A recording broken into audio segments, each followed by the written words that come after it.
Good morning, everyone. We're about to get started. Welcome. Well, good morning, everyone. It is so good to see you guys all here in person. This is my first conference post-COVID, so it's so great to be here with you all in person. And welcome to everyone who's joined us online. It's good to see you as well. My name is Sarah Gallagher. I'm a senior director here at the National Low-Income Housing Coalition. And it is really great to see you here for our conference, Emergency Rental Assistance, A Path to a Permanent Program. This convening, is the culmination of more than 2 years of all of our collective experience implementing emergency rental assistance.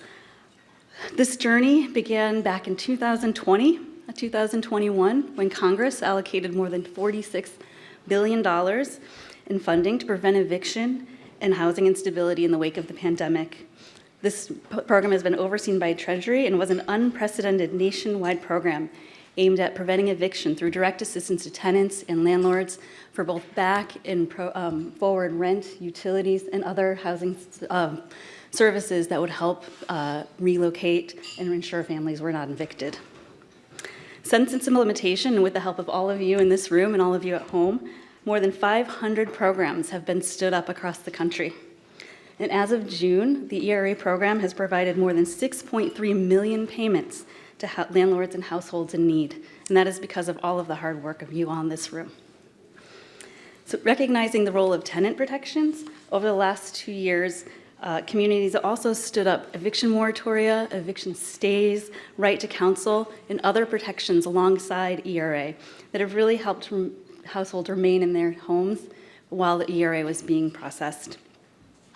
The dedication and innovation of program administrators, community-based organizations, tenant groups, our federal partners, and here all of you ensured that ERA reached renters with the greatest need, especially women-headed households, Black and Indigenous people, people of color, and other marginalized people and communities, and in fact, more so than many other of our programs in the past. However, we're at a key point right now. As we look ahead, many ERA programs are starting to wind down. This is a temporary program, and funding is starting to run out in many places. According to our projections, most states will exhaust their ERA allocations before the statutory deadlines of September and December. And many states will only have served a fraction of those in need as households continue to struggle due to the ongoing pandemic and rising rents we've seen. So today, we come together. We come together to harness all of the momentum that we've created through ERA over the last 2 years. We've come together to understand what we've learned and what's worked in emergency rental assistance. And most importantly, we come together to set the path forward to meet the growing need and to set in long-term eviction prevention and diversion programs. So to do all of this work, we have a full and exciting agenda for you. We are going to hear from senior officials from the White House. We're going to hear from members of Congress. We're going to hear from tenants who've received emergency rental assistance, program administrators who've set up these programs and worked long, tireless hours, county officials, research partners, and community-based organizations, all who played a role in making sure emergency rental assistance was successful over the last 2 years. We're going to hear what it was like to implement such a large-scale program in the midst of a pandemic. We're going to try to understand the impact ERA has had not only on preventing individual evictions, but in setting up a new national infrastructure that we can build upon. And then we're going to learn what it'll take to transform the work we've done and how to transform that into a permanent program into the future. So my hope, after we've done all this learning, is that we'll leave here today with concrete ideas, with action steps that we can all bring home and implement in our communities. So before we get started on all of that, I know it's a big task, but we're going to do it. But before we get started, I want to do a couple logistics. This is a hybrid event, so we're very excited to have all of you here in the room and our audience back home who's joining us virtually. As we move through our different sessions in our agenda, we're going to have time for audience Q&A. Folks in the room, you can raise your hand, and we have staff that will come around and bring a microphone to you to ask a question. For our folks online, there's a Q&A box under the video feed on your screen, and you can type in a question there, and we have staff who will be monitoring that, and they'll be able to ask your question when that comes up.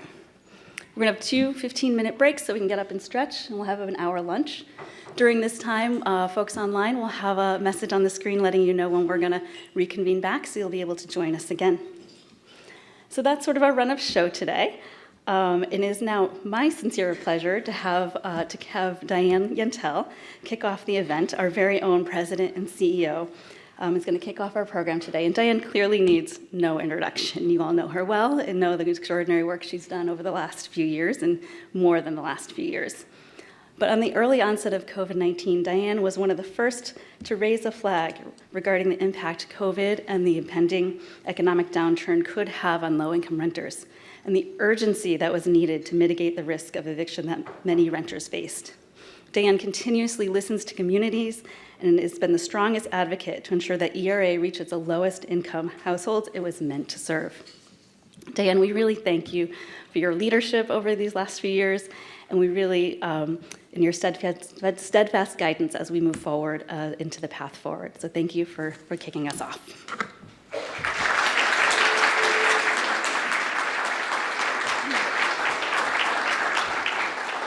Good morning.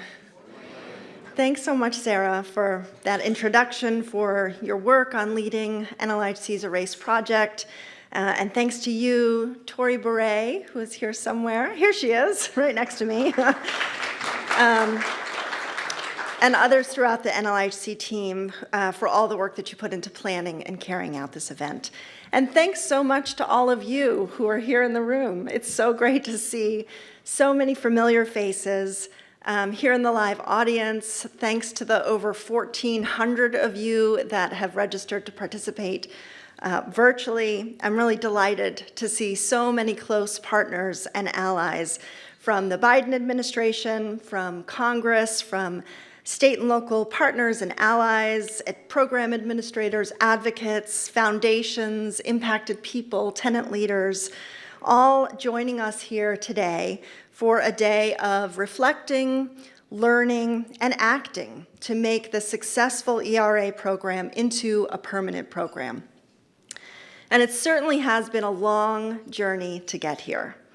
Over 2.5 years ago, in March of 2020, the National Low Income Housing Coalition launched and led, together with over 2,300 organizations and many more impacted people across the country, a national campaign for Rent Relief Now.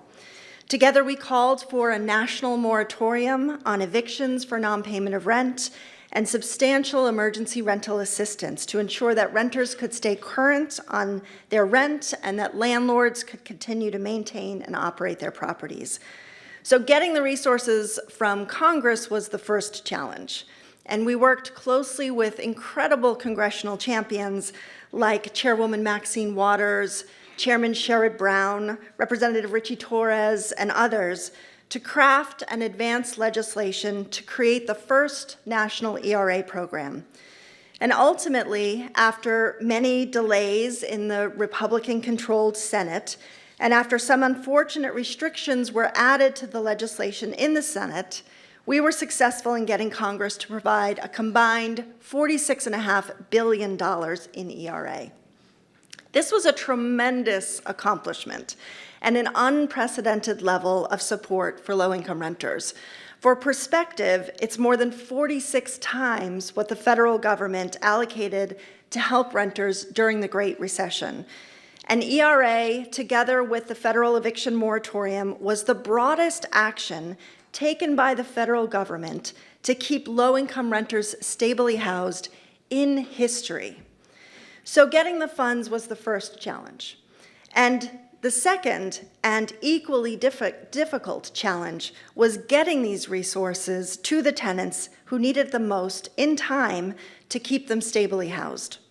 So once Congress provided those resources, we worked very closely with the White House and across the administration, as well as with state and local partners, program administrators, impacted people, to together build a new national infrastructure to get these vital resources to tenants most in need. And there was tremendous urgency to this work because we were racing against time to prevent people from losing their homes during a pandemic, as eviction moratoriums were challenged and ultimately struck down by the Supreme Court. And as everybody in this room and online knows very well, ERA got off to a painfully slow start. We had to overcome early obstacles for the program that were put in place in the final days, literally the final day of the Trump administration. And it's slow work, right, to build, staff, and administer major new programs during a global pandemic. It takes time to design effective programs that center and prioritize people with the lowest incomes and people of color. So at NLIHC, we tracked and analyzed all ERA programs as they got up and running, ultimately tracking over 500 new ERA programs throughout the country. We, together with our academic partners like the Housing Initiative at UPenn and NYU's Furman Center, and with our ERASE cohort, including many of you who are represented, many of the organizations that are represented here today, together we researched ERA implementation, identified and amplified best practices, and created and shared tools to improve programs. And through this work, together, we quickly learned of the features of successful and equitable ERA programs. Program features like robust and equitable outreach, short, simple applications available in multiple formats and languages, limiting burdensome documentation requirements, using self-attestation for eligibility. Some program administrators implemented these program features very early on, others were resistant. So as we learned of both the obstacles and the best practices to getting ERA to the tenants most in need, we continuously shared those learnings with the Biden-Harris administration, and we made recommendations that the White House and the Department of Treasury could take to improve program performance. And it was clear from day one, and it remains so today, that the entire Biden-Harris administration shared our sense of urgency in preventing evictions. And they were committed to really doing the difficult work of improving ERA programs, of making needed real-time course corrections to ensure that this money reached those most in need. So today, despite the slow start and because of the hard work and the partnerships, over 7 million ERA payments have been made, keeping millions of households, predominantly the lowest income people and people of color, stably housed during the pandemic. And this kind of successful alignment of resources to those with the greatest needs doesn't happen by chance, and especially when working so quickly. It happens only with deliberate and purposeful program design and outreach that centers equity, as NLIHC, as all of you, and as the full Biden-Harris administration prioritized. So this is a tremendous, hard-fought success of a new national program created under some of the most trying circumstances imaginable. And I think you all should give yourselves a round of applause for the incredible work you've done. ERA was also an accelerant for communities to put new tenant protections in place, many of which will long outlast the current ERA resources. NLIHC's partners and allies helped to enact over 150 new state and local tenant protections in 2021 alone. So we're here today, in part, to recognize and celebrate what we've accomplished together, to share and consider the lessons we've learned along the way. And we're here to consider and plan for all of the work yet to come, because certainly we have so much more to do. There's remaining ERA to get to tenants in need, and there's tremendous remaining unmet needs. As rents skyrocket across the country, low-income renters are struggling mightily, and homelessness will increase unless and until Congress funds long-term solutions at the scale necessary, and until communities have robust tenant protections in place.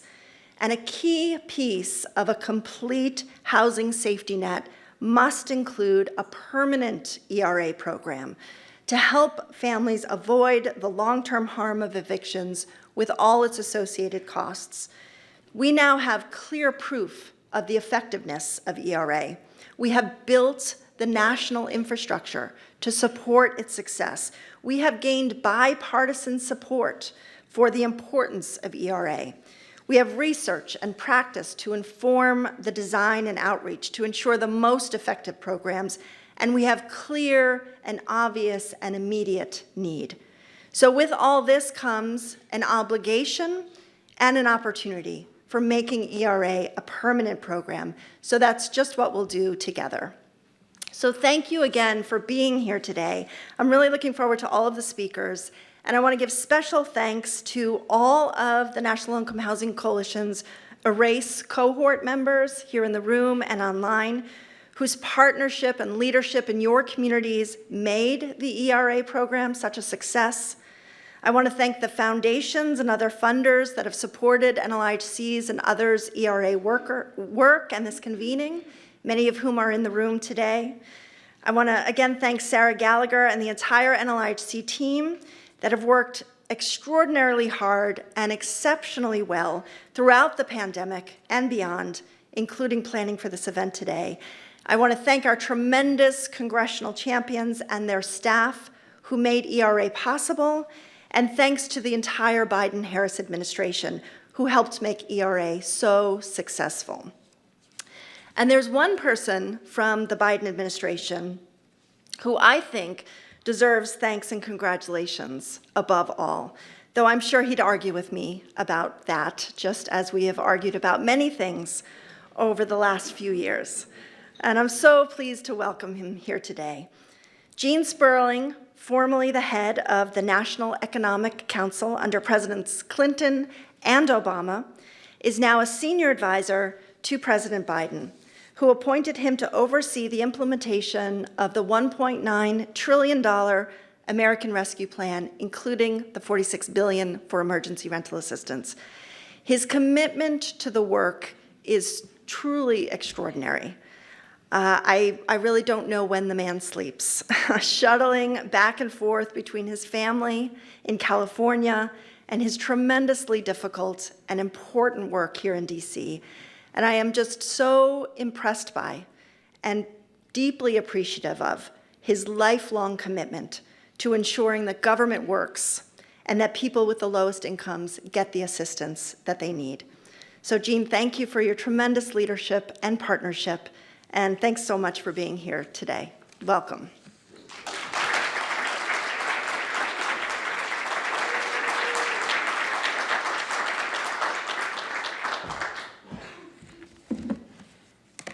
Well, thank you, Sarah, and thank you, Diane, for your remarks and that kind introduction. And it does feel nostalgic to be back in the National Press Club with real live people for an in-person event. I have been here many, many times in the Clinton and Obama administration. This is my first time in 2 years under President Biden, so it is good to be back in person. And I'm really honored to help kick off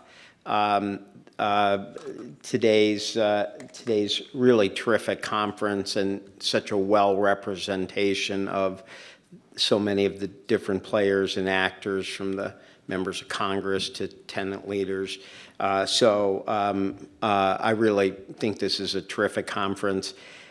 I'm going to probably echo a few of the things that Diane said, but you know, I really want to try to offer a little frame, a reinforcing frame for some of those comments.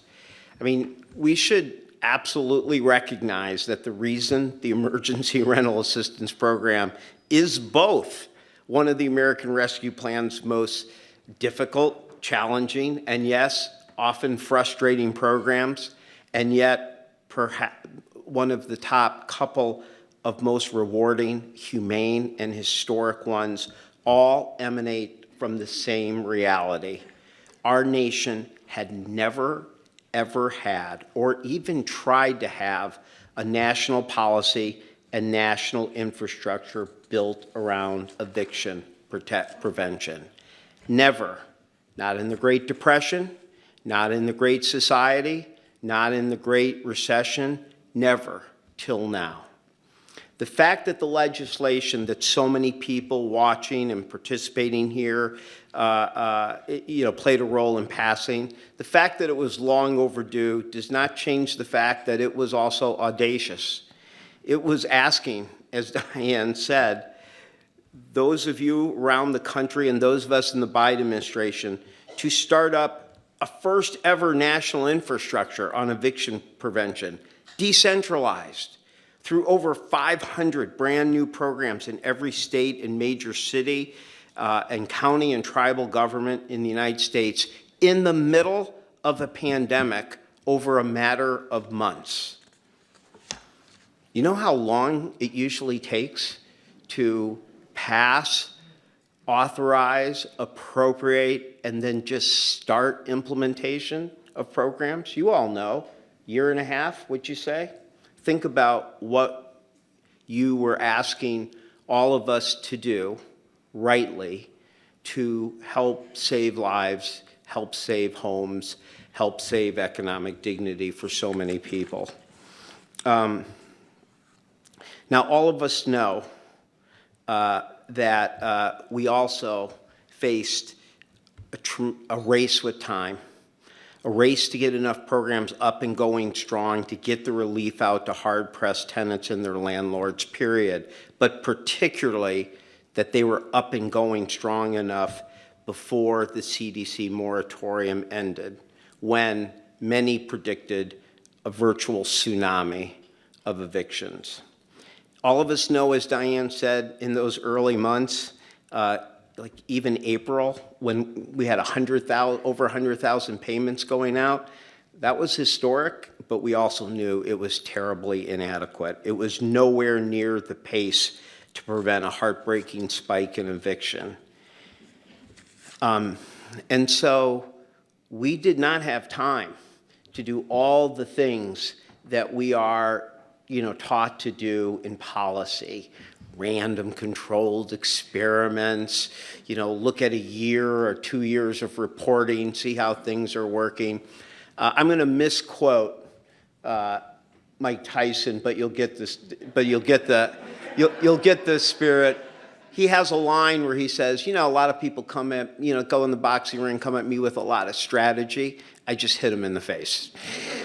And I thought to myself, all the things that you've learned about how you would set up programs and spend months doing consultations and study random controlled experiments, it doesn't mean very much when you're getting a job in March and millions of people's lives are on the line.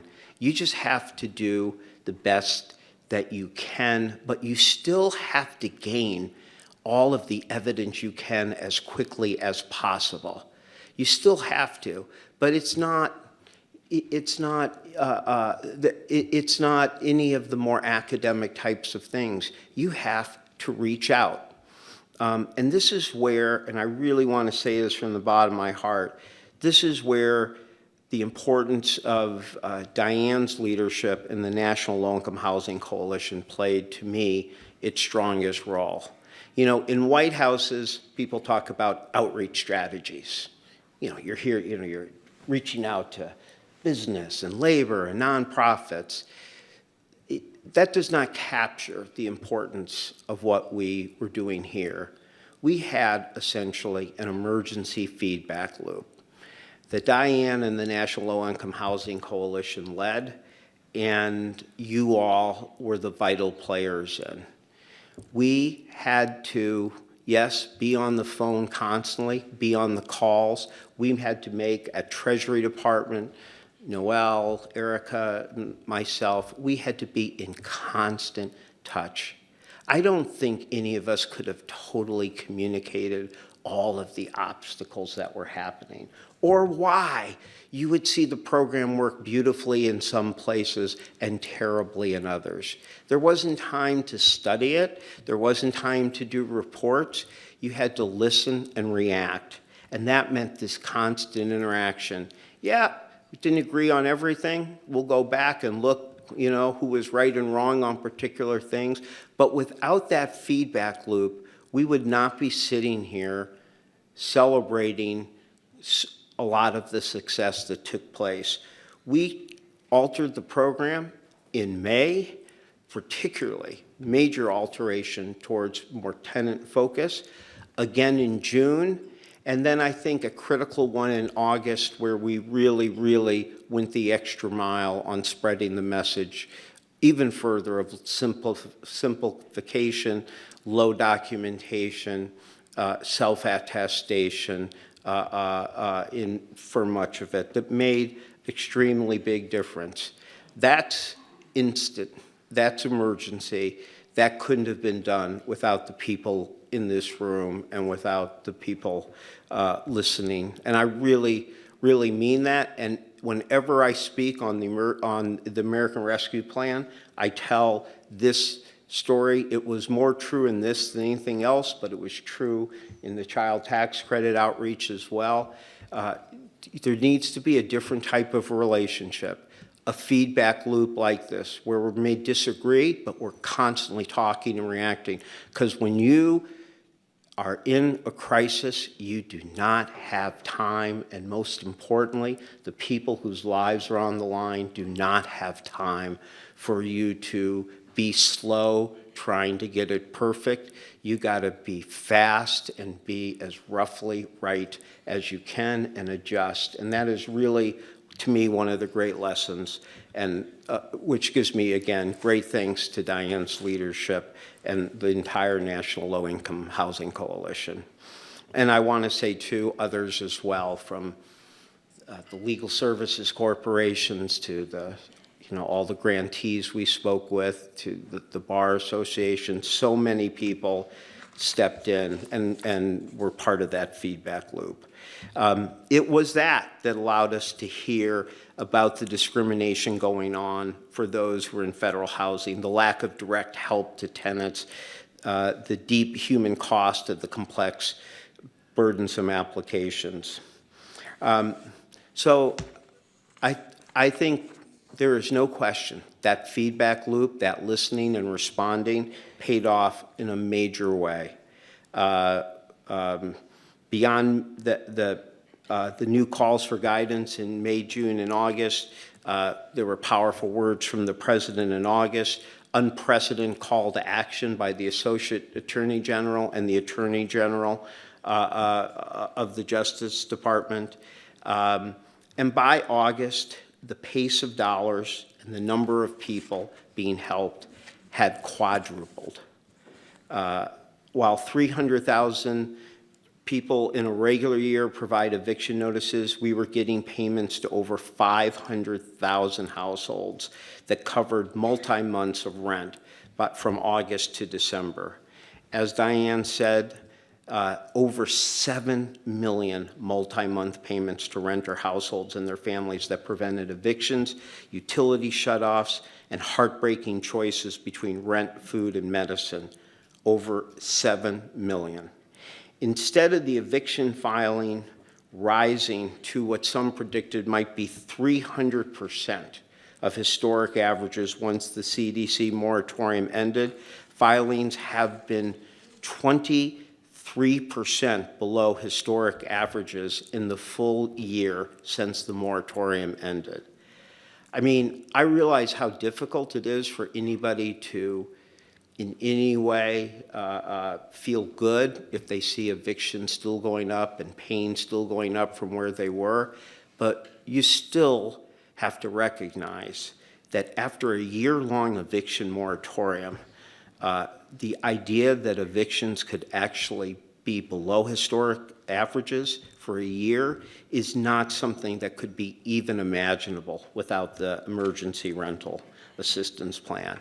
And concerning equity, look how well targeted and equitable this is. Over 80% of assistance has gone to very low income renters, defined as renters at or below 50% of average median income, with majority African American communities who have suffered the highest rate of evictions historically, seeing the largest reductions in evictions according to the Eviction Lab.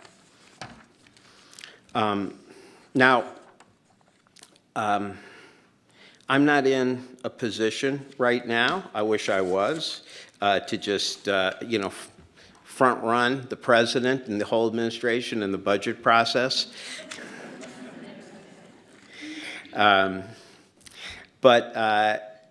Since you're discussing the path forward, I wanted to, offer just a few thoughts about how we should think about this path forward. First of all, I think this is an area where we just have to be clear from the start that there are lots of pandemic areas where what's our goal, like this conference, to get back to normal.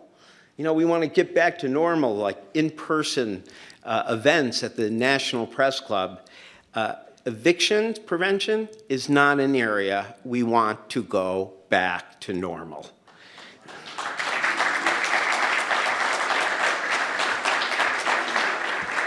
There is nothing admirable about an old normal where 3.6 million families face eviction filings each year in a normal economic year, where evictions are considered a first resort, not a last resort, where most tenants undergoing hard economic times have no representation or navigation assistance. This is not a normal we want to return to, especially because we know from the tenant advocates and the tenants themselves, we know from hard academic studies that the harms from avoidable evictions are not temporary harms. They are too often scarring, they are long-term, they are multi-generational, affecting both parents and children, and they are mostly all avoidable. I was at one of the first conferences I did on lessons learned on the American Rescue Plan at a very prestigious think tank, said one of the lessons should be that you should never try to build a new infrastructure in the middle of a crisis. All you should ever do is build on existing infrastructure, because it's too hard. You can't create an infrastructure and deliver aid at the time. And I was thinking to myself how wise in the abstract that sounded.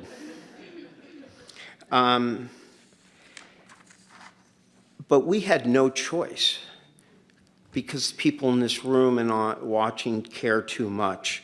We had no choice. But whether it was practical or audacious, it was done. And there is a national infrastructure, and there are 500 places in this country, again, that are up and going.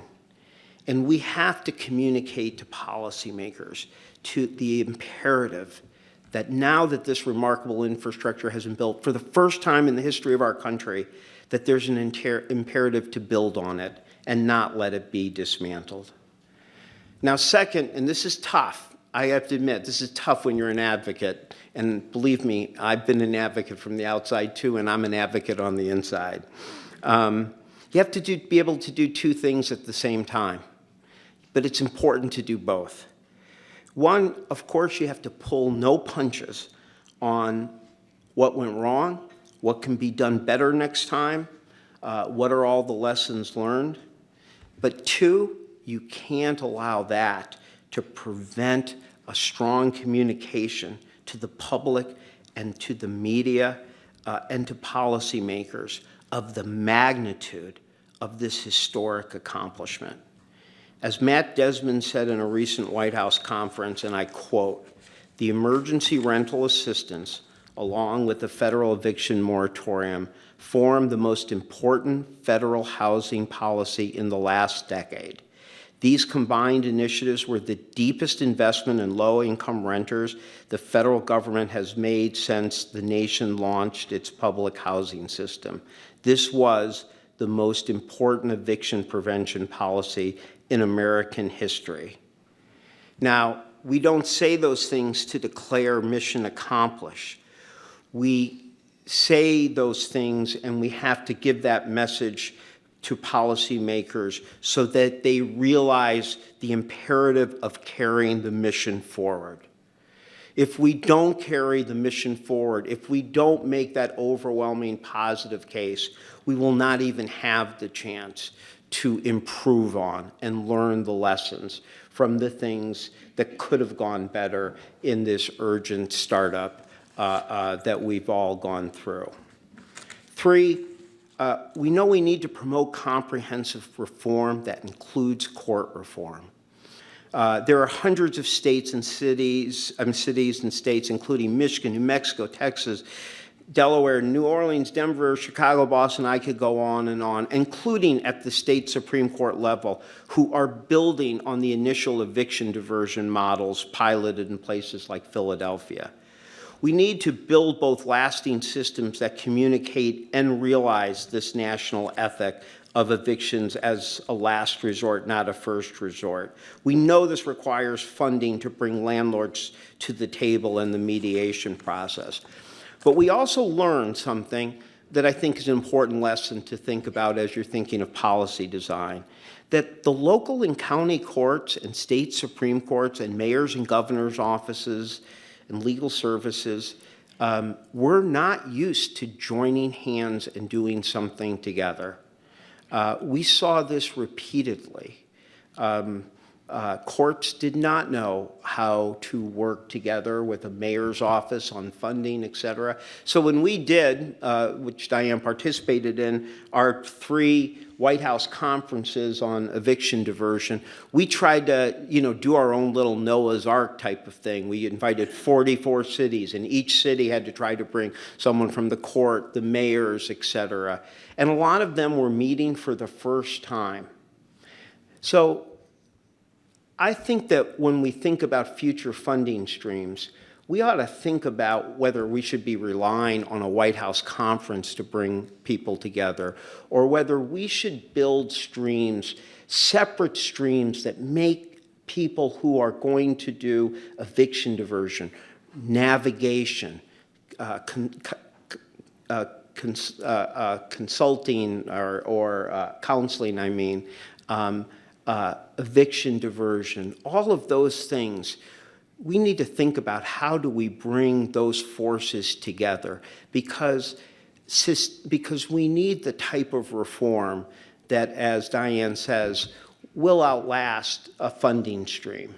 And I believe we made historic progress here, but I think we should think about how to continue it, but also how, as we think of new funding designs, how to make sure that a mayor's office, a court system, a legal services, the nonprofits and groups that you have that are providing counseling and navigation are able to work together and are forced to work together to create more comprehensive reform.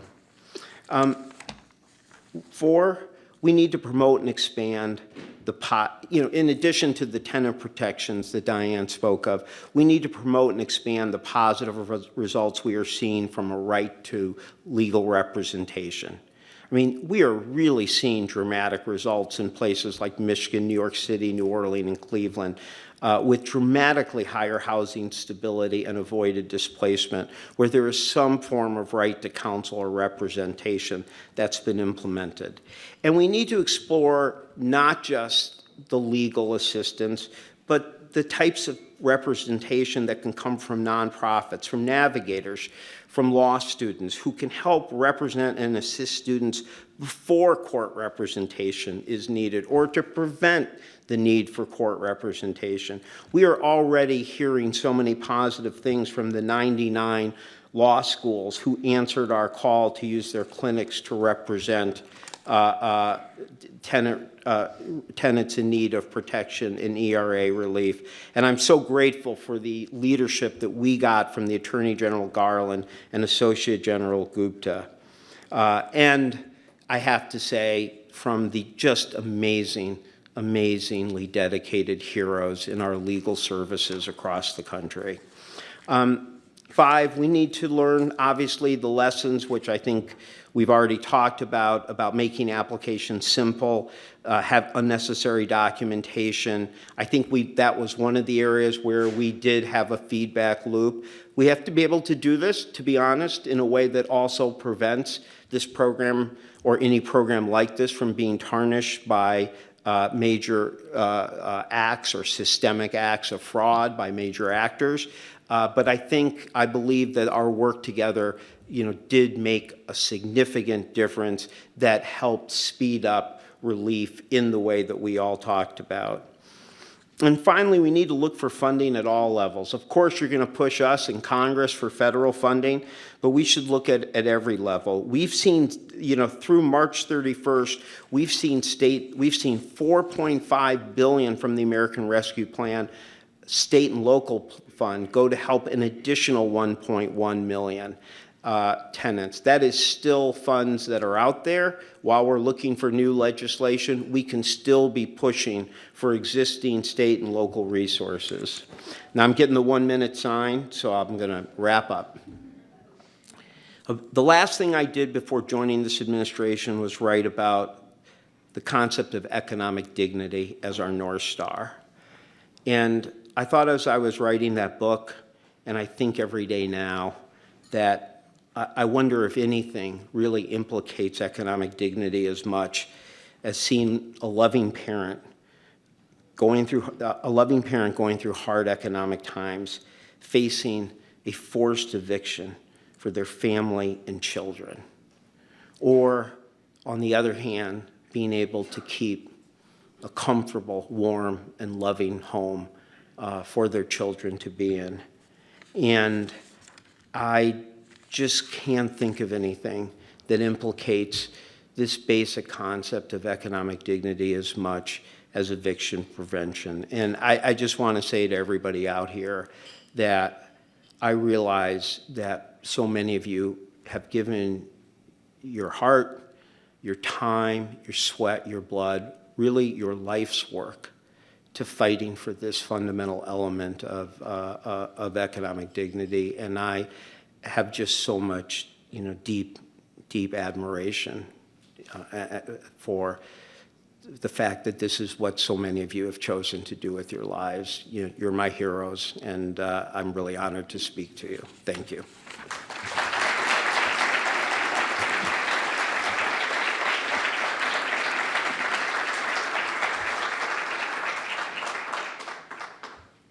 Great. Thank you so much, Jean. Thank you so much, Diane, for your leadership again and for those great words to bring us into our conference today. We will definitely keep them in mind and have them in our forefront as we go through all of our sessions and our thinking.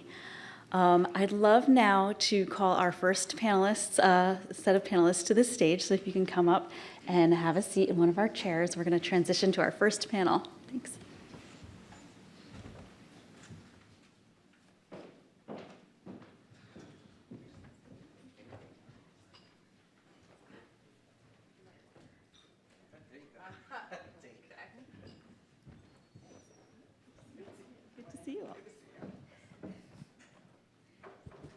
Great. Are these perfect? Great. Thank you all. Now we're everyone settled? Good. Okay. Welcome. So as we mentioned, and as you've heard both myself, Jean, Diane talk about, ERA was started and sort of led by program administrators, more than 500 program administrators, just like yourselves, across the ones we have here across the country. Treasury had issued guidance several times throughout the course of ERA, but there were many factors at the local level that influenced how these programs looked, and they all did look a little bit unique. There was infrastructure that may have been pre-existing around eviction prevention and diversion, access to data, various community partnerships and partnerships with courts and community groups, political will, all influenced what programs looked like at the local level and continue to influence what is possible going forward and what permanent programs will look like. So I'm really thrilled to have all of you here today representing the various types of programs that existed. Programs of the 500 programs, we had state programs, we had county programs, we had local programs, and then we had tribal programs as well. And so we have representatives from all of those here with us today. We're going to really talk a little bit about what it was like to have this influx of money in a time of crisis and how they approached implementing ERA programs. What were some of the best practices and highlights they learned that we need to keep in mind for future ERA programs? And then what are their plans for thinking about keeping this infrastructure going so that it's not lost, an infrastructure they worked so hard to build up over the past few years. So with us today, I'll do a brief introduction, and then we're going to do a sort of a Q&A style presentation here. We've got Joey Nathan. Joey Nathan is the Executive Director of the Northern Ponca Housing Authority and a board member at the United Native American Housing Association. Welcome, Joey. We have Ayanna Sims. Ayanna is the Assistant Program Manager at the Philadelphia Housing Development Corporation, and they ran the city's ERA program. Next, we have Senta Leslie. Senta is the Associate Director of Eviction Prevention at the Virginia Department of Housing and Community Development that ran their state program. Now we have Emilio Salas. Emilio is the Executive Director for the LA County Development Authority running the county's program. And next to me, we have Andrea Bell. Hi, Andrea. Executive Director of the Oregon Housing Authority, Oregon Housing and Community Services, who run the State of Oregon's program. Welcome to you all. Thanks for being here. We really appreciate it. So to get started, I would love it if you could each tell us a little bit about your jurisdiction, about your ERA program, and sort of what were your aspirations when you first learned about the program, and what were some of the unique contexts that influenced your approach to setting up your ERA program to really meet your aspirations.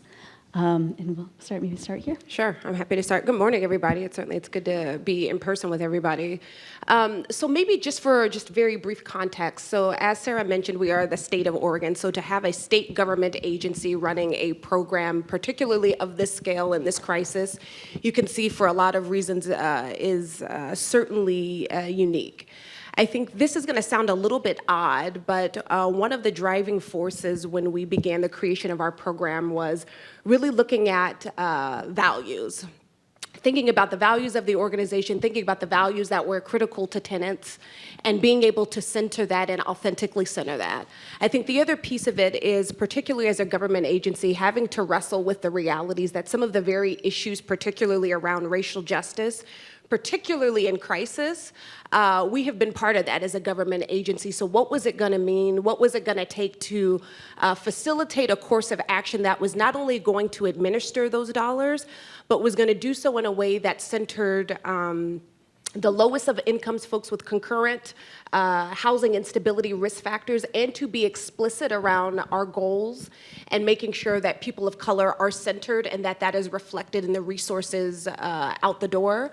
And then I think the other sort of third larger frame of it too was recognizing that in a normal sort of place of business pre-COVID, we would be administering about $20 to $25 million of rental assistance. So the scale of this was just monumentally huge. So being able to set something up that is different, something that certainly doesn't exist, and how we do that in a moment that is both centered values and where our aspirations and our operations are coming together during a moment of crisis. Thank you. Yep. Thanks. Amelia. Good morning, everyone. Just to jump right into it, to give you a little context, scale is a word that I was going to use as well, because that was something that certainly was very daunting for us in LA County. So just to give some context there, 1 out of every 33 people that live in the United States call LA County home. Okay, so that's just a statistic that really boggles my mind. So the first challenge that we had in front of us, and that's 10 million people, 330 million people, if you want to do the math. But we launched 4 separate rent relief programs. Very early on in early May, we launched our very first one with CDBG funds, since we administer CDBG on behalf of the county as well, and did the traditional, $3,000 for 3 months. But we launched several others after that, and each one was increasingly more robust as we came to learn that the assistance that was needed was a lot deeper than what people were thinking. And as things went further on, we received money then under CARES, and that our county chose to use a substantial portion of it also for rent relief. So we deployed that. We cobbled together a bunch of nonprofits, and right then and there, we were also looking at equity. Where is this money needed the most? And so from the very beginning, we began to look at COVID impact. And in LA County, there were certain neighborhoods that had 10 times the rate of COVID than others, right? The numbers were just off the charts. Early on in the pandemic, it was well-to-do neighborhoods that had the cases, and then that just turned upside down. It was all of the frontline workers, all of the folks that were doubled up in apartments that couldn't isolate, right? So how do we get the funding to those households? So what we did is we fast-tracked all of the applications that came in from the target areas and put them right to the front and processed those immediately as we were still doing intake. But just to give you some sense of the scale, under CARES, under that limited program, we opened for 2 weeks. We had just under 100,000 applications in that short period of time. With the latest iteration of emergency rent relief, the state then passed legislation to try to consolidate programs and have a singular program. If you can imagine, in LA County, we also had the issue of jurisdiction. There are 88 cities in LA County. Many chose to run their own rent relief programs. So if you can imagine being a resident and saying, I live in Los Angeles. Okay, well, the city has its own program. Yeah, but I'm in LA County. The city says that their program is already oversubscribed, but I live within the county. So we had all of these challenges. And then the number one challenge that we had was with the immigrant community that simply didn't trust government, that simply did not, under any circumstances, want to accept any assistance. So these were the challenges that we were up against. And the fact that we ran 4 different rent relief programs helped us in terms of informing the state what worked and what really fell flat. And that was really something that, and we'll talk about that as we go down the line. Hi, good morning. Thanks for having me here. Some context for our program. The first piece of context I want people to know about Virginia is that we are home to 5 of the top 10 highest evicting cities in the country. So that was obviously pre-pandemic data, but is, sort of the environment in which we were operating. We started our program with CARES Act money in June of 2020, and it was a statewide program. It was seeded with $50 million initially, and it allowed us to run, one rent relief program across the state with continuity of service regardless of where you lived. We got a little bit more CARES money after that, and then when those funds were clearly sunsetting, ERA was on the horizon by that point. So we felt confident that we would get ERA money, but we didn't have it yet, and we wanted to operate continuously without any interruption to service for tenants and landlords. So in Virginia, we pulled nearly $30 million of our state HTF funds to act as a bridge in between those CARES Act dollars and when ERA funds arrived. So we've been able to operate our program continuously since June of 2020. And I think because we didn't have those starts and stops, I believe the date, I believe our office got our first ERA tranche of funding on February 8th, 2021. And we cut our first ERA check on February 12th. So we really just seamless, never had to sort of miss a beat. We understood that it was a Band-Aid approach, that our community had a real crisis before the pandemic. But the goal, in terms of what were our aspirations, the goal was always simply to keep low and moderate income renters housed during the pandemic and to ensure that their landlords were made financially whole. And to do that in a way that served the people who needed us most.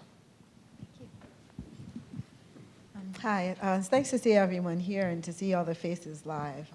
And it's awesome to just be a part of all of the work that we're all doing. So I'm coming out of Philadelphia. Prior to the pandemic, we already had some very concerning circumstances in terms of housing. We are a city that has a steadily increased volume of upscale and luxury housing. At the same time, prior to the pandemic, at least 50% of our Philadelphia residents were cost burdened, and at least 30% were severely cost burdened because of the disparity between wage and cost of living. So then the pandemic hit. We also happen to be a city where we have a huge amount of our residents that are part of hospitality and service industries, which were, of course, directly hit by COVID. And so many, many, many folks were in dire straits with either a loss of a job or suspension of pay and these types of things and trying to figure out how to make it. So my organization originally worked in real estate and community development. We still do. And we just happened to be the ones that said, hey, we'll try to be the people to run this program. So like what I'm hearing here, we started off with CDBG funds in May of 2020, and then carried on with some CARES Act funds. We started with a very small phase of $3,000 type of subsidy to help people, and the demand just kept growing and growing and growing. Now we're operating phase 4 with ERAP funds, and to date we've served about 50,000 households and spent almost $300 million in terms of helping people, but we see that there's still a great need. We were fortunate that I was thinking about what Gene Sperling was talking about in the issues of bringing all the different folks to the table and how we need collective cooperation and work to achieve a goal. So I feel from listening and observing that I was fortunate to be in Philadelphia. We partnered with the courts, city agencies came in. We were able to use our community organizational network to make sure that we supported what was going on in terms of the new eviction diversion program that had just been launched. And so throughout these last couple of years, we've partnered, worked very closely with the courts. They were on board. Luckily, local legislature was on board, and we were able to create a structure in which now if you file for eviction at all in the city of Philadelphia, you are mandated to participate in the eviction diversion program. And that has greatly reduced the number of evictions. We've been able to make sure that people are staying in their homes. And I can say that it took, we have a digital application process. Everything was done online, but it still took all of the human beings to get on the phone, to talk to people, to just make those personal communications and relationships so that we could really help. So we have a court liaison that my team speaks to every day. As people are live in court, we're able to help them. These little tiny program pieces that help to make it that greater structure so that you can move forward and create a long-lasting program, which I'll get to later. Good morning, everyone. I'm probably the smaller of the group here. I come from a tribe that has service areas throughout Nebraska. And so what we did is we set up the program. We started with CARES funding, so we realized the need after starting that program, and the money ran out fast. And then we continued in May of 2021 and started our program up. And, we were just going as fast as we could. It was an unbelievable program with the help of our lawyers, our legal team.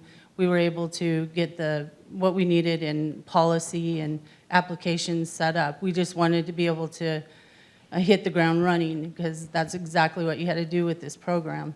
And so we got a little over $3 million, and we assisted our tribal members and everybody in all of our service areas, which was 15 counties in Nebraska, South Dakota, and Iowa. And we also went outside of the area for our tribal members. And so we were in like 23 other states, as well as serving 24 other tribes within our service area. And so we were able to spend the money down fast. I mean, it was like $3 million was gone in 6 months.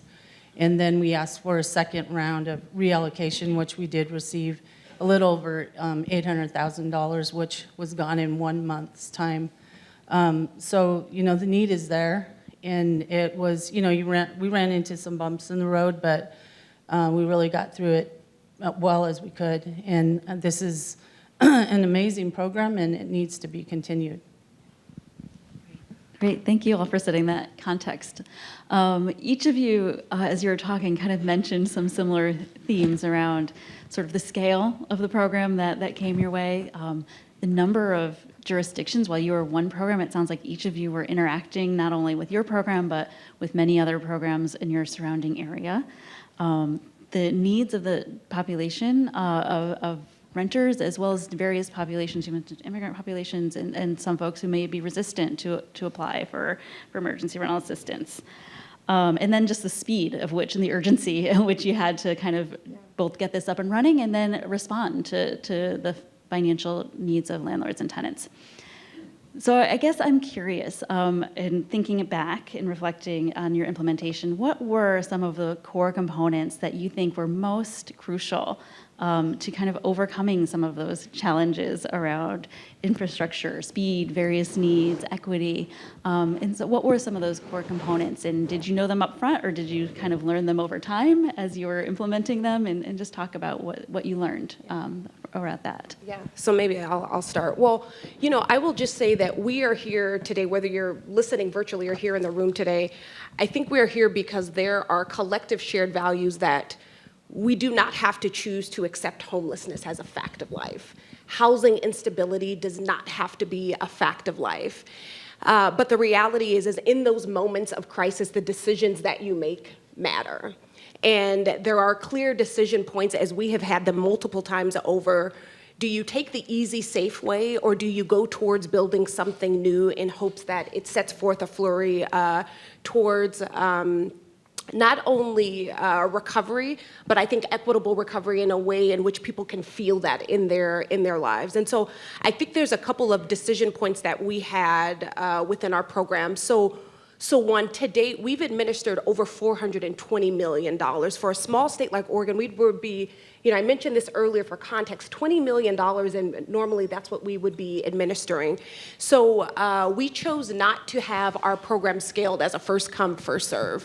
When we looked back historically at programs, what we saw was that, one, folks that had the most housing instability barriers would not get access to the assistance. We also continued to see and learn that people of color oftentimes would not get served, and that's not just an outcome that we sort of just trip and fell and got there. When it's unequal in terms of the process from the beginning, when there's unequal voices at the beginning, it is no surprise that we have unequal outcomes, and so we wanted to be able to shift that tide.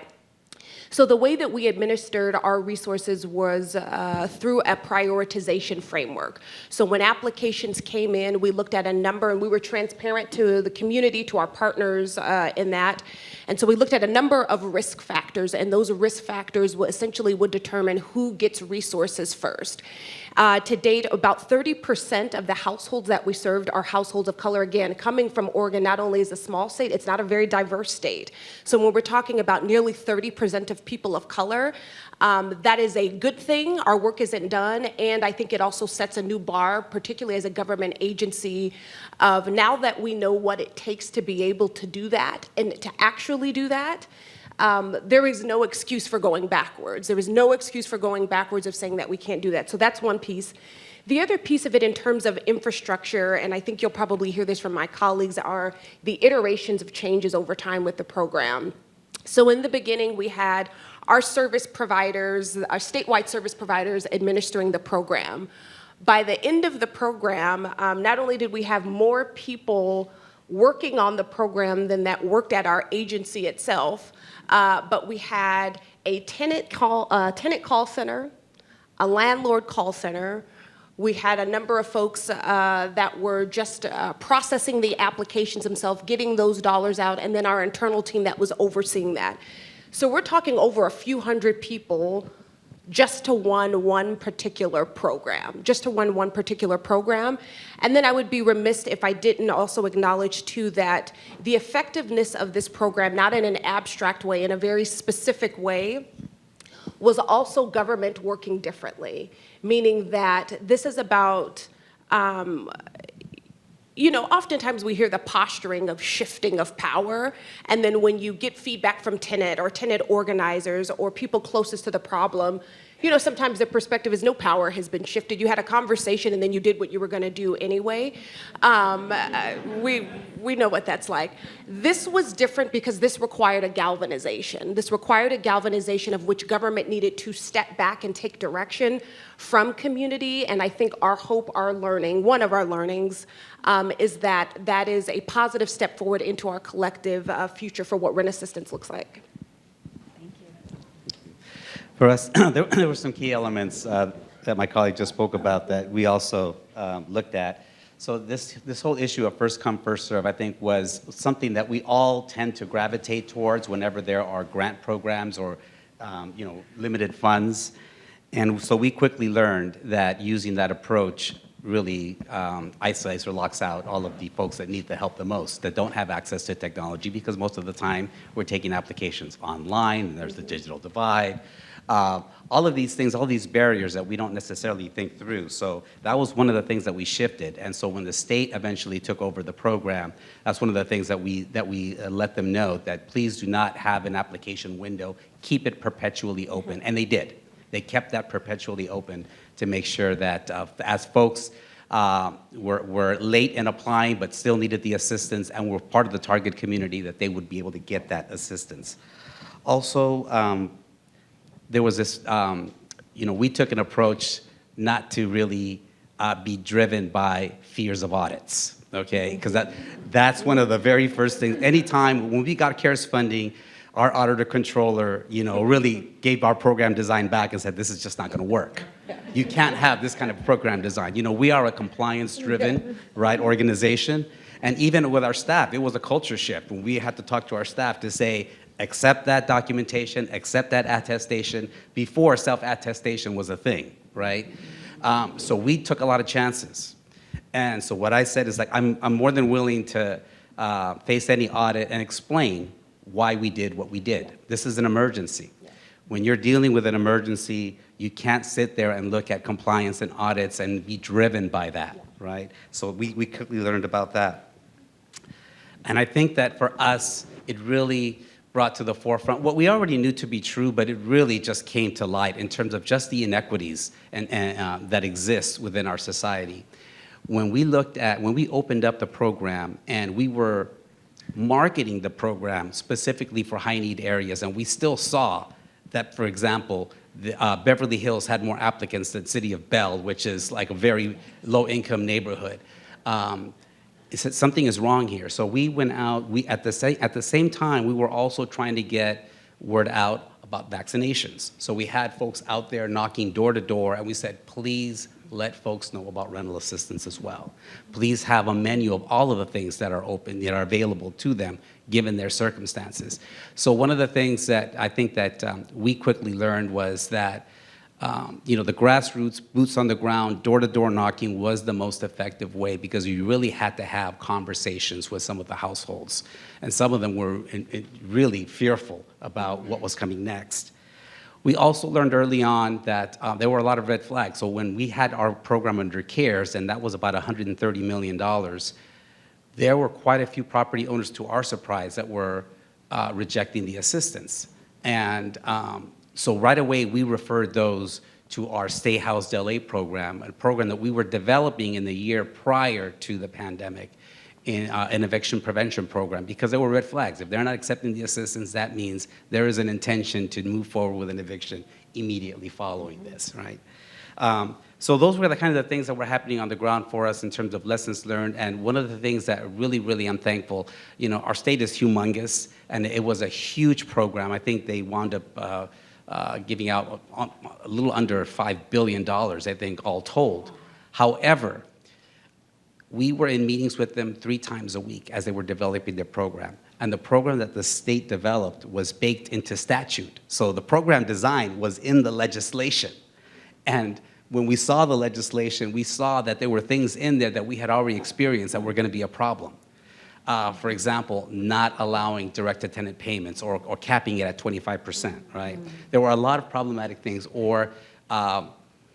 and there were some well-intentioned things in there that may have worked in other times, but didn't this time, such as requiring property owners to forgive a specific portion of the rent. That was, there was a 60% rejection level from property owners initially.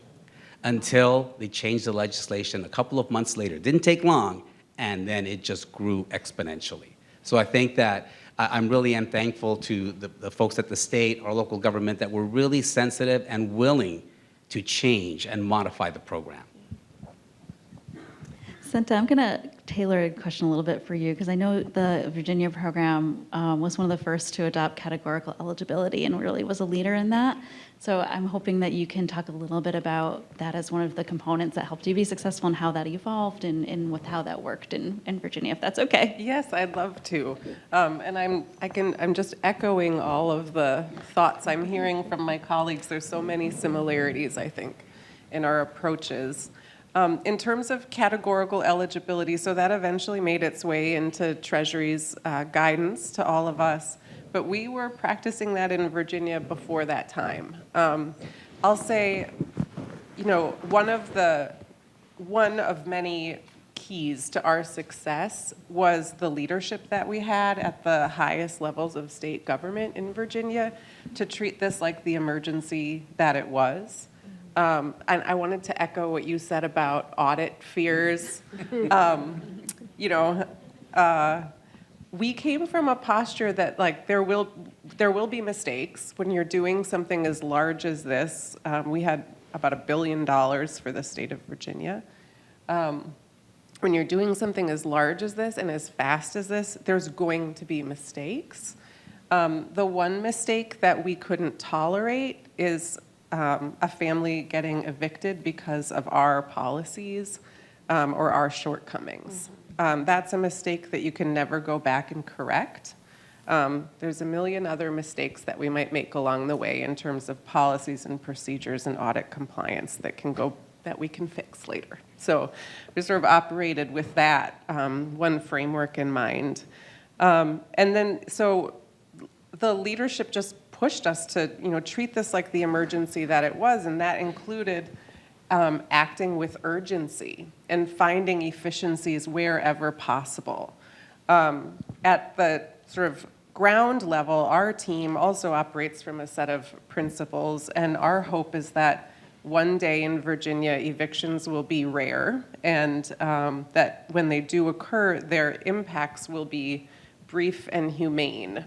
So I think the two values that really showed up when we started exploring the categorical eligibility work was about efficiency and humanity.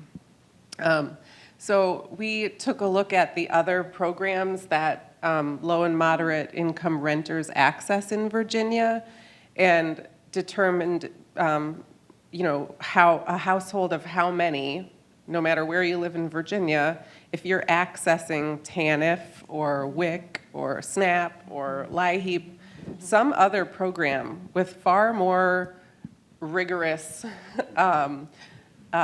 rules to verify your income has already done all of that to you or for you, depending on how you want to look at it. And just as an aside, I grew up in a household that accessed most of the programs that I have spent my time trying to protect and strengthen. And, you know, the humiliation of having to prove that you're poor over and over and over and over again. So this was just like, hey, if we have documentation that they're accessing SNAP, we already know they're income eligible. So that's just the only income documentation we're going to request from them. So that's how it came about for us, and we were so proud when we saw it in the regs later. We also we also made use of the fact-specific proxy a little later, and maybe that's something we'll discuss later. Sure. I mean, if you want to touch on it now, too, if you have other components you think were important, feel free. I just wanted to make sure you touched on that because it is. Yeah, I mean, those two, the categorical eligibility and fact-specific proxy, you know, some of the guidance, not some, a lot of the guidance was thin, right? It was like, and I think that there are some administrators who might look at that and just experience sort of like paralysis.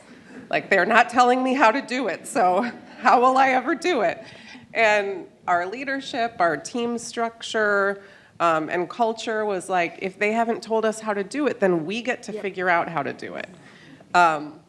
So we also identified 500 zip codes across the Commonwealth where the data showed that chances are you have an income of less than 80% AMI. And so we didn't require income documentation for households in those 500 zip codes. When we made that decision, we already had thousands of applications in queue. And we ran a query to find out how many households could be fast-tracked with those guidelines in place. And just at the first sort of go-round, we moved 30,000 applications from the lowest income zip codes in Virginia just fast-passed all the way through.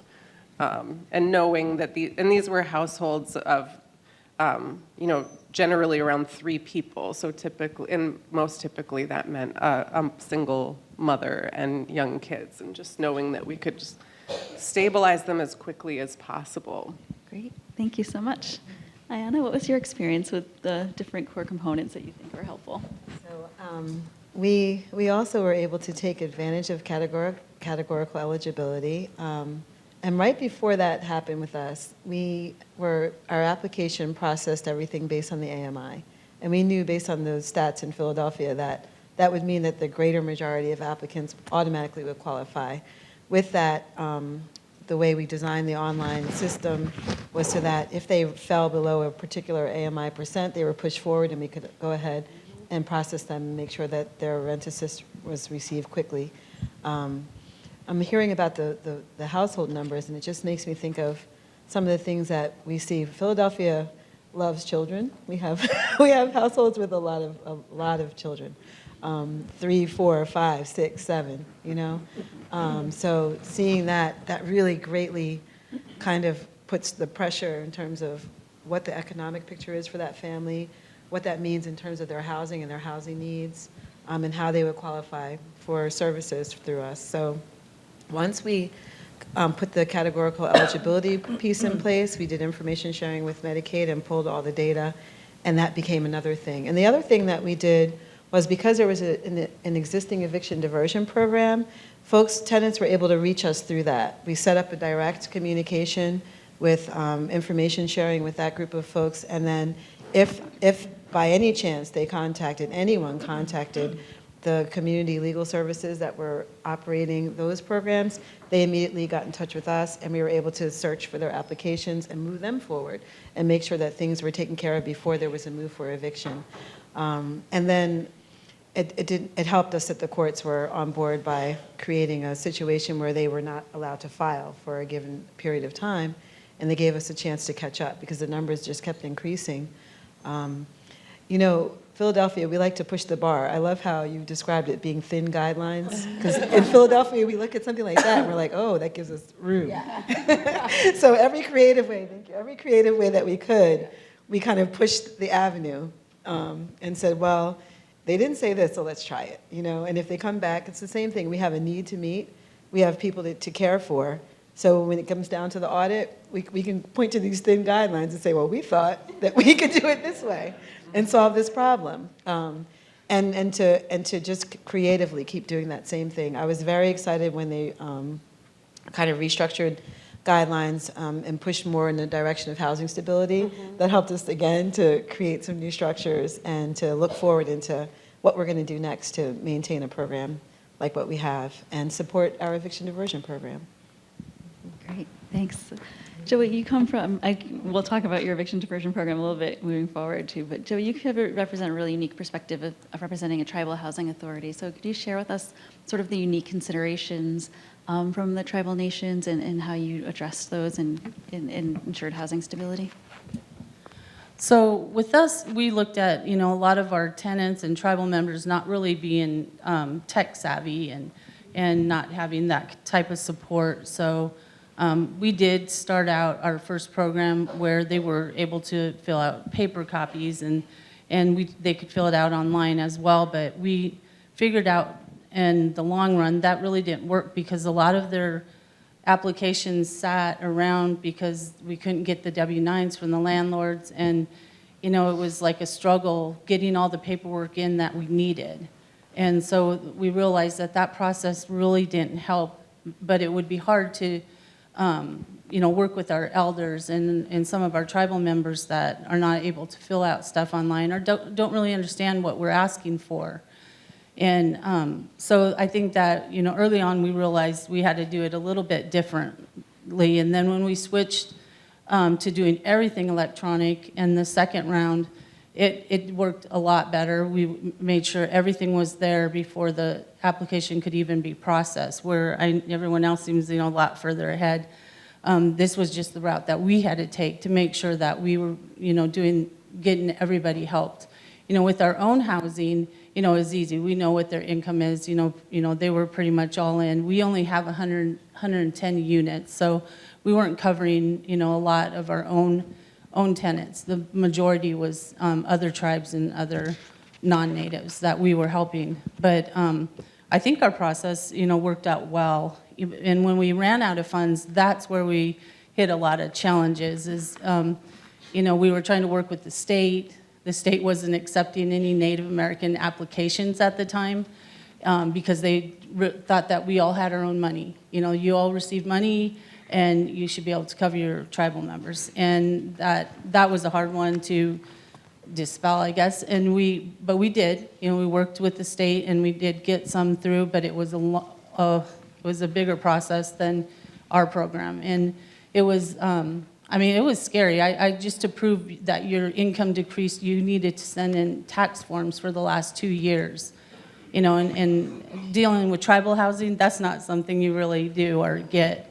So that was really tough. And then I think the other thing with the second round, it was just so much quicker. The money went so fast, like within a month. So I guess, that we know that worked, and we would use that going forward.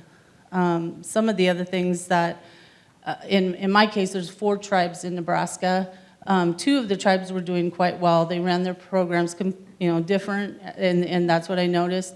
We tried to reach out to other tribes to help them get their programs up and going. And, we shared some of our policy and some of our application process so that, it'd be easier for them.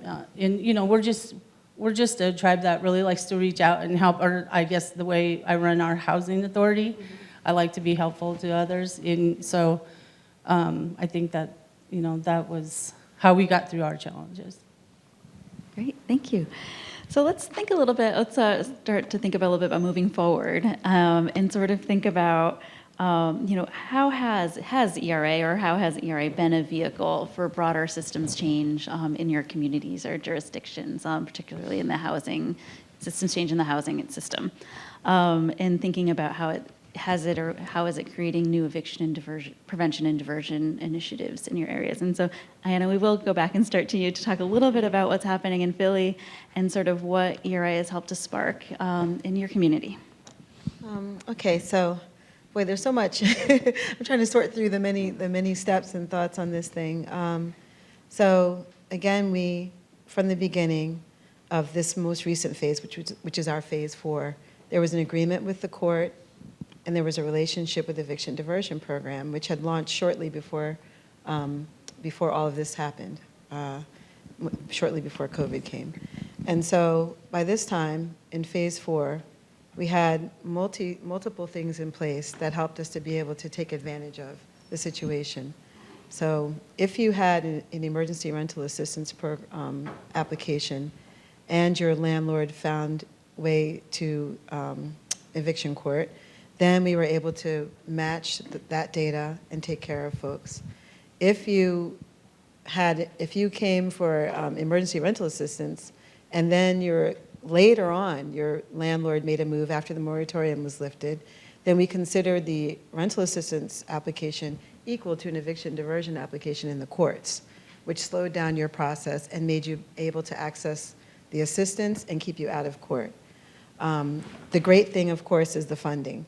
The funding was the thing that brought more and more property managers, lawyers for landlords, and landlords to the table, and with a buy-in. Because with our application process on the emergency rental assistance side, if you accepted the funds, we said that you could not move to evict for 3 months. Mm-hmm. So at first we had a lot of pushback.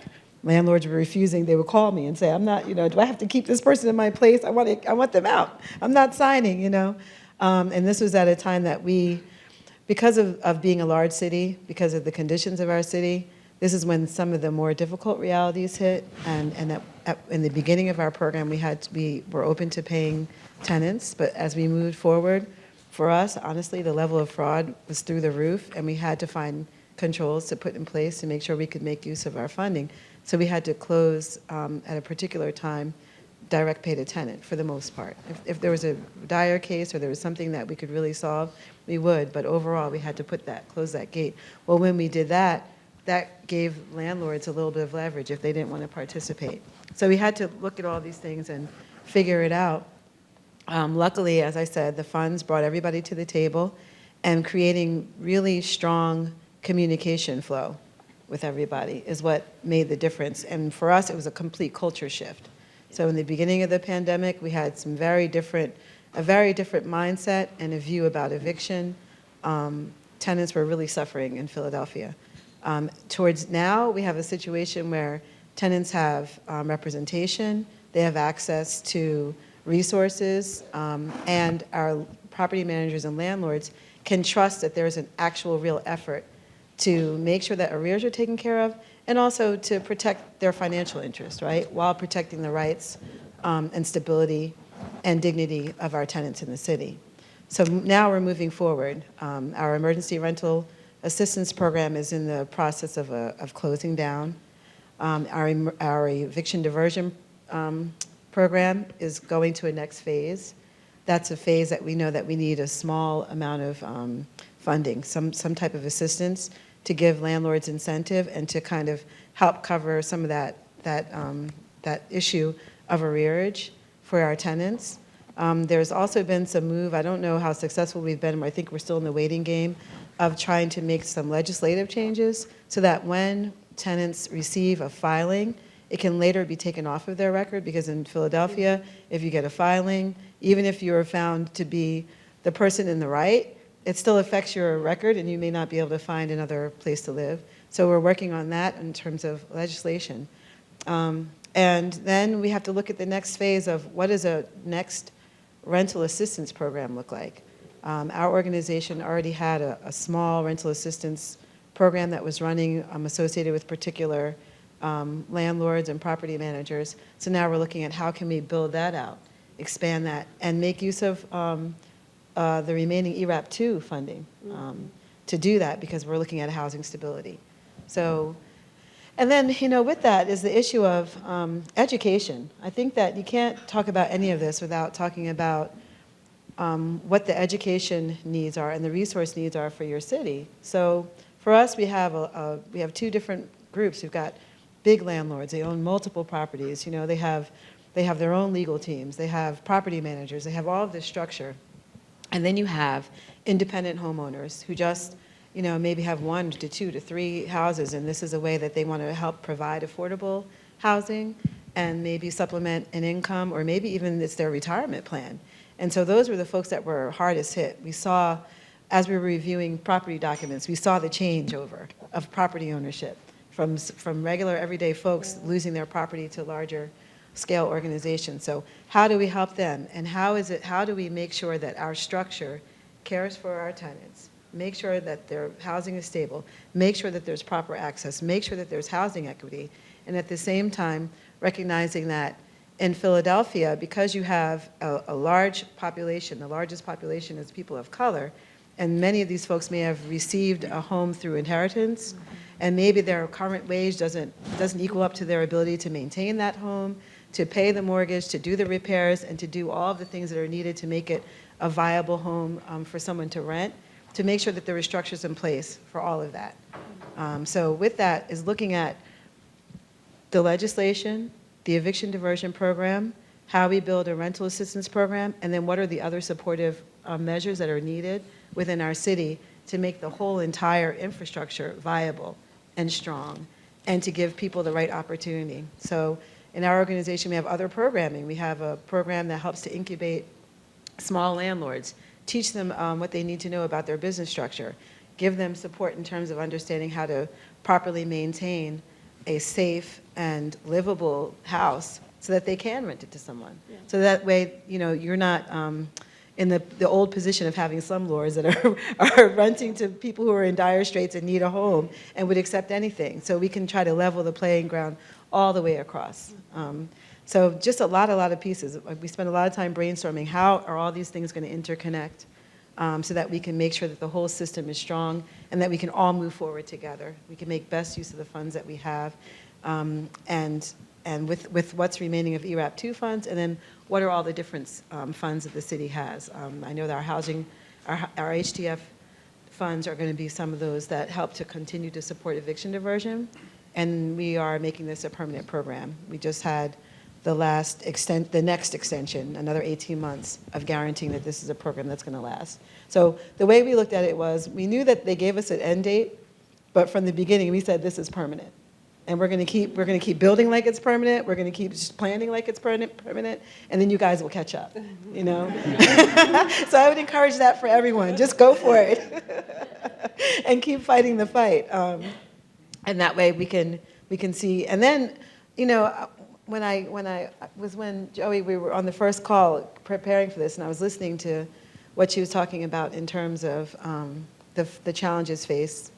And we all have a lot of work. I know we're really busy, but even with that, to be able to make sure that we create good structure with each other across the country and provide each other with the tools and the information and the things that we need to make this an overall win for everybody. Because it's great that I can celebrate in Philadelphia, but in my mind, I'm thinking about the things that we're experiencing. Yeah, I'm thinking about this experience that she's having and some of the crazy things that are going on there, and how we can all chip in and provide support and network to each other for that. So that's just something that's always on my mind. Yeah. I love that. I love that national perspective and peer learning and sharing that it's helped to spark. Others, Emilia, do you want to talk about some of the systems change work that it's helped to launch in LA County? And I do want to just piggyback a little bit on Philadelphia and on what Ayanna said, because we actually reference Philly quite a bit when our housing advocates are looking at tenant protections and invoking the court system, really. That's the glaring component that's missing in our ecosystem. So for us, we know that this program is definitely something that's needed in the long term. I mean, there are far too many families that just are one incident away from not being able to pay the rent, and they just need short-term assistance. So you really need this program component to be part of a larger ecosystem of tenant protections, housing affordability, all of these things, right? So for us, we're definitely building that out. But the relationship with the court is one that, although we have a great relationship, we just can't get them to commit to giving us the data that we need, so we know how many unlawful detainers are out there, how many people, how many filings, So the advocates are doing this through Public Records Act requests right now. That's what they're basically going towards. So we need to really bridge that gap, so we definitely want to learn from your experience. But there are a lot of other things happening within LA County that to try to build out this ecosystem. Using the federal funds at the state level, they're providing funding for the purchase of hotels and motels to convert to permanent supportive housing. We're using a local sales tax initiative, Measure H, to provide services and short-term rental assistance also for folks that just need that extra bridge, and then the State Housed LA program. So there are a lot of different components, but this is one that I'm glad to say that I know is going to be here to stay for us. Thank you so much. Others? Did anyone else want to share any systems change work that you think ERA sparked or is? Yeah, I think this is, as I listen to Joey, I just think about just the criticality of the sovereignty of our tribes, particularly not only in crisis, but just the reality of our world. And so I just want to acknowledge that. But, I think there's certainly a couple things, and this is such a realization and such a manifestation, I think, from our perspective as about our collective humanity and being able to try to see ourselves in each other, even if you're not somebody that has struggled to get by. I know that I grew up very, very working class, and that would be a stretch, calling us working class growing up, and an immigrant. And so the proximity of the situation for me, even as an executive director, is still very close. It is still very real. Now, I think for us, we have some very real material things that have happened that have been spurred by ERA. So one, we were able to leverage the sort of stacking of state dollars in addition to this, so we were able to leverage state additional dollars to come on top of this. I think one other important piece of it as well is recognizing that even though we've been able to help a lot of people, we haven't helped all people. People are still struggling. We've had so many households that have applied 2 and 3 times that are coming back that still need additional assistance. And so I think the really question around us is, so then what? Where will those households go? Because in the reality, I know not just here in Oregon, but across the nation, housing affordability is an issue, and it will continue to be an issue. That compression, that squeeze is very real. And so I think in that time, being that we have been able to increase access to permanent supportive housing in small towns and rural communities, we've been able to increase the supply of affordable housing writ large.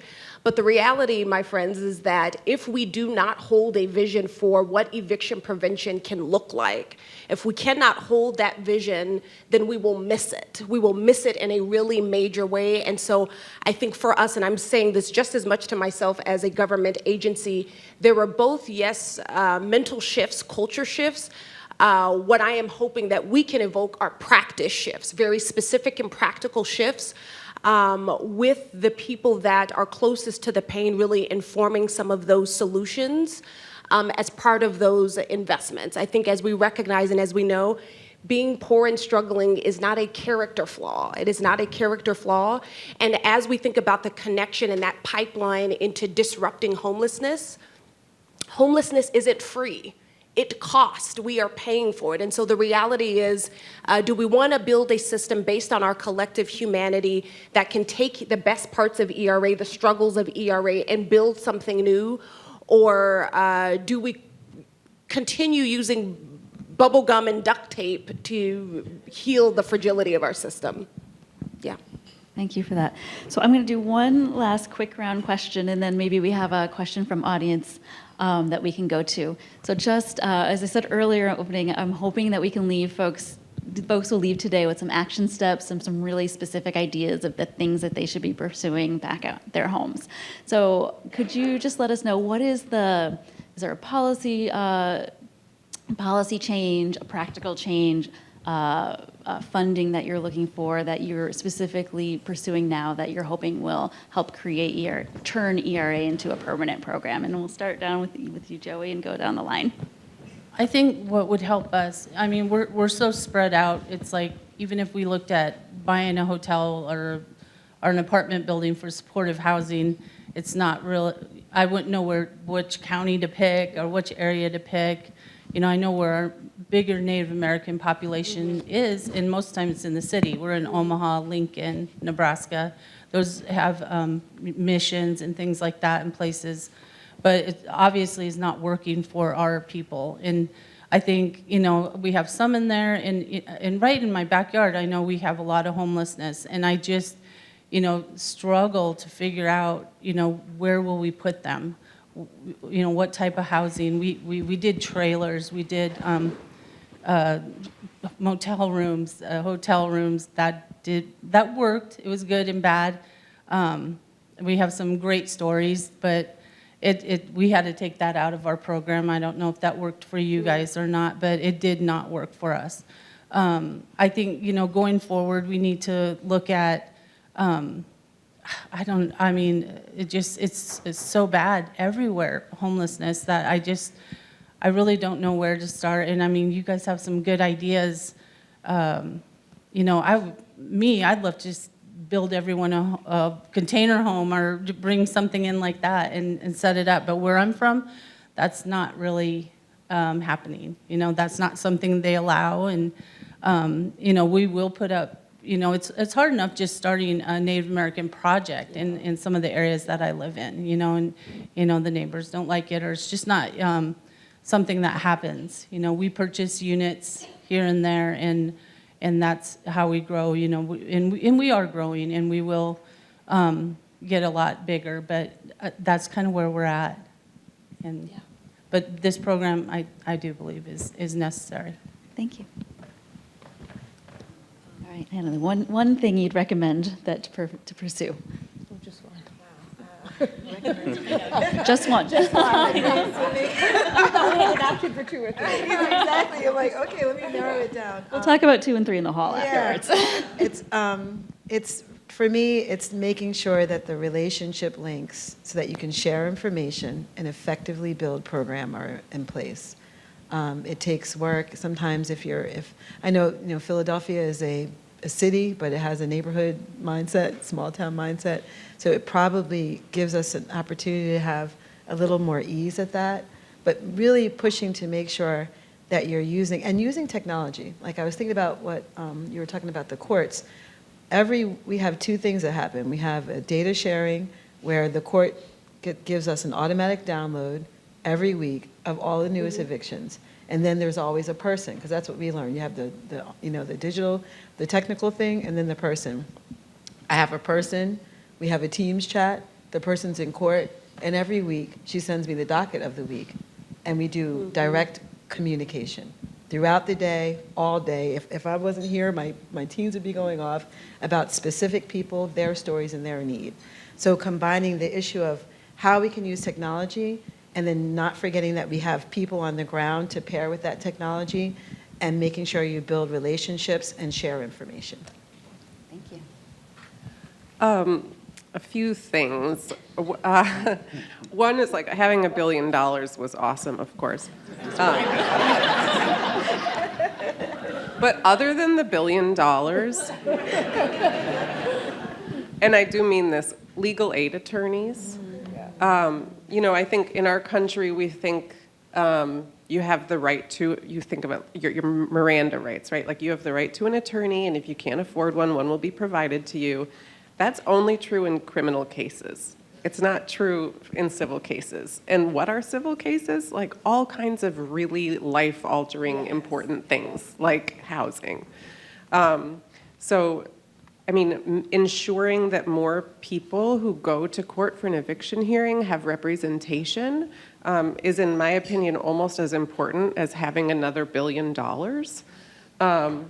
And then looking at your state's laws around the length of time someone has for a pay or quit notice.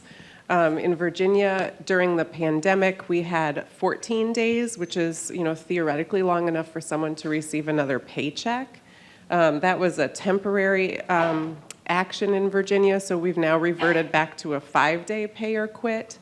And it just makes evictions happen so quickly and can result in a system, and this has been said, where courts become the first resort for debt collection. So like thinking of where are the sort of speed bumps you could put along the way to make that, to slow that process down a little bit and make it a last resort when all else has failed. I will say also we have, before the pandemic hit, our then governor and General Assembly had passed $3 million for something called the Virginia Eviction Reduction Pilot, or VERP. It was put on the back burner when the pandemic hit because we realized $3 million wasn't going to cut it. But now we're in our 2nd year of that pilot program. We require all of our grantees to have partnerships with the courts to provide that court navigation piece. I think ERA in most cases, or at least I'll just speak in ours, it was I used to say it was the world's largest Band-Aid. And it allowed us to make life-altering, change the trajectory for hundreds of thousands of households. But we didn't really put a dent in the system that they're interacting with, right? And it is the system that needs fixing, not the individual people who bump up against it. So with VERP, we're trying to do more. We still have flexible financial assistance for people, but it's more a program that's more targeted at disrupting and changing the system that our households are interacting with rather than trying to fix the households on a case-by-case basis. Great. Thank you. All right, I'll limit mine to just one. And I think that one of the real lessons that I really took to heart, and I think that the leadership within LA County that was already there, but really is now focusing heavily on this is the issue of equity and the distribution of not just this assistance, but all government services and how we deliver those services. So prior to this, we had been developing an equity tool. We created a new department within the county, and we have this anti-racism, diversity, and inclusion initiative that every department head must abide by, meaning that all of the programs that you deliver have to run through this tool so that you can then attest to whether or not the services are going to the communities that need them the most. So under ARP, there are 83 programs that the county is launching. All 83 have undergone this rigorous review, looking at county data sets, looking at mental health data, health services data, law enforcement data, all of those kinds of things. So I think that be very intentional about using equity as a means to deliver services. I just saw the 1 minute mark, and Sarah's giving me the eye, so that's okay. So there's a lot, but I would say probably the one with the highest criticality is find a way to get tenant feedback. Find a way to talk, to engage, to get feedback from tenants, and keep in mind that your tenants today, those struggling with rent today, is not necessarily the same household pre-pandemic. There are a lot of new households that for the first time are needing to lean on these types of programs. So make a concerted effort to invest in talking to tenants to get information beyond the quantitative information that you have or are pursuing to get.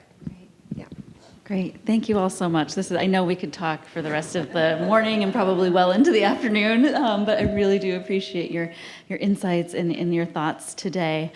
I look to Tori. Do we have time for one Q&A? No, we don't have time for a question. I apologize. We don't have time for a Q&A question, but let us know. You can email, I'm sure, after or catch the folks in the hallway to ask any questions you may have. We're going to take a 10-minute break, so please be back here at 10:30, and we're going to get started with our next session, which will be on research. So thank you, everybody, and thank you, panelists.